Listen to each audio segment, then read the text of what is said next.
सुप्रभात। नमस्कार। आज का सुविचार thought of the day is whenever in doubt speak the truth.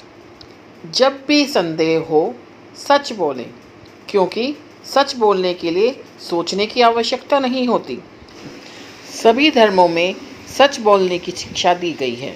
अगर आप झूठ बोलते हैं तो आपको सोचना पड़ता है कि आपको कौन सा वाला झूठ बताना है, लेकिन अगर आप सत्य बोलते हैं तो उसके लिए सोचने की आवश्यकता नहीं होती।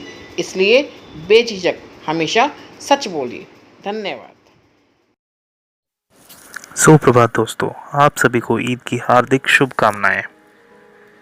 आज के खास में हम चर्चा करेंगे ईद उल अजहा पर। बकरीद, ईद उल अजहा अथवा ईद उल अदहा, जिसका मतलब कुर्बानी की ईद होता है, इस्लाम धर्म में विश्वास करने वाले लोगों का एक प्रमुख त्यौहार है। रमजान के पवित्र महीने की समाप्ति के लगभग 70 दिनों बाद इसे मनाया जाता है। इस्लामिक मान्यता के अनुसार हज़रत इब्राहिम अपने पुत्र हज़रत इस्माइल को इसी दिन खुदा के हुक्म पर खुदा की राह में कुर्बान करने जा रहे थे, तो अल्लाह ने उनके पुत्र को जीवन दान दे दिया, जिसकी याद में यह पर्व मनाया जाता है। इस शब्द का बकरों से कोई संबंध नहीं है, ना ही यह कोई उर्दू का शब्द है। असल में अरबी में बकर का अर्थ होता है बड़ा जानवर, जिसको ज़िबह यानी कि काटा जाता है। उसी से बिगड़कर भारत, पाकिस्तान व बांग्लादेश आदि देशों में इसे बकरा ईद बोलते हैं। ईद ए कुर्बा का मतलब है बलिदान की भावना। अरबी में कर्ब नज़दीकी या बहुत पास रहने को कहते हैं। मतलब इस मौके पर अल्लाह इंसान के बहुत करीब हो जाता है।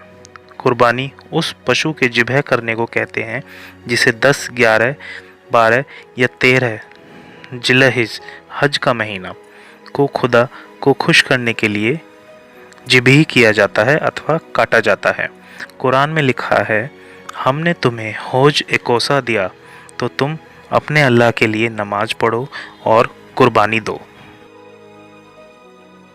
बकरीद का त्यौहार हिजरी के आखिरी महीने जुल्हिज में मनाया जाता है। पूरी दुनिया में मुसलमान इस महीने में मक्का, सऊदी अरब में एकत्रित होकर हज मनाते हैं।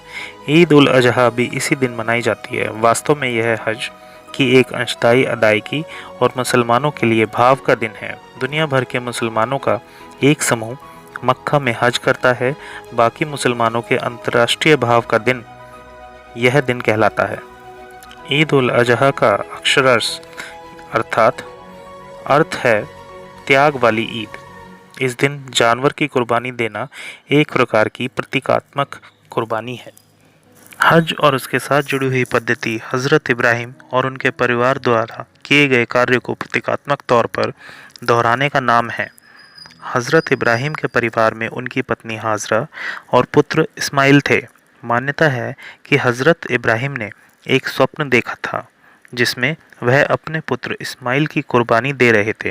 हज़रत इब्राहिम अपने 10 वर्षीय पुत्र इस्माइल को अल्लाह की राह पर कुर्बान करने निकल पड़े थे।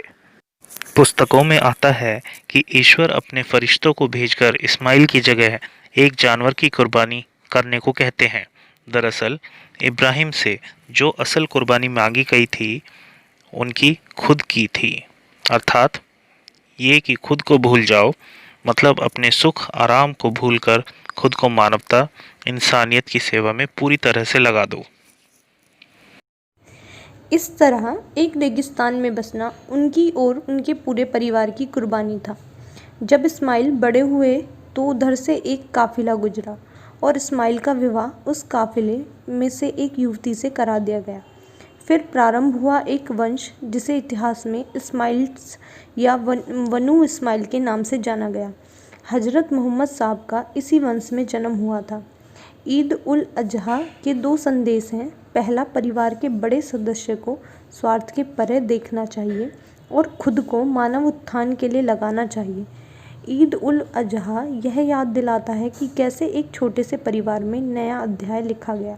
धन्यवाद। इब्राहिम ने दिखाया था कि ईश्वर के प्रति उनके प्रेम ने अन्य सभी को प्रभावित किया है कि वह अपने जीवन या उन सबसे प्यारे लोगों के जीवन को भगवान की आज्ञा के अनुसार प्रस्तुत करेंगे।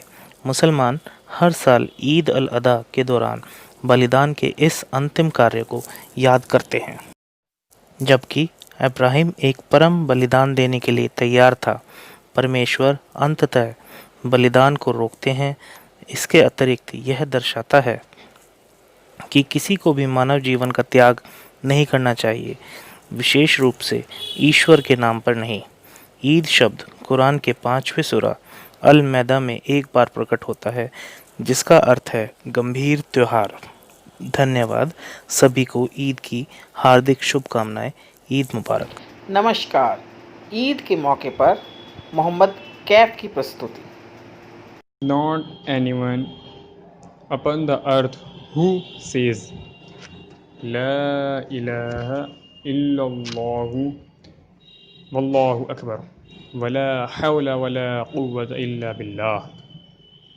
None has the right to be worshipped but Allah, and Allah is the greatest, and there is no might nor power except by Allah, except that his sins shall be pardoned even if they were like the foam of the sea.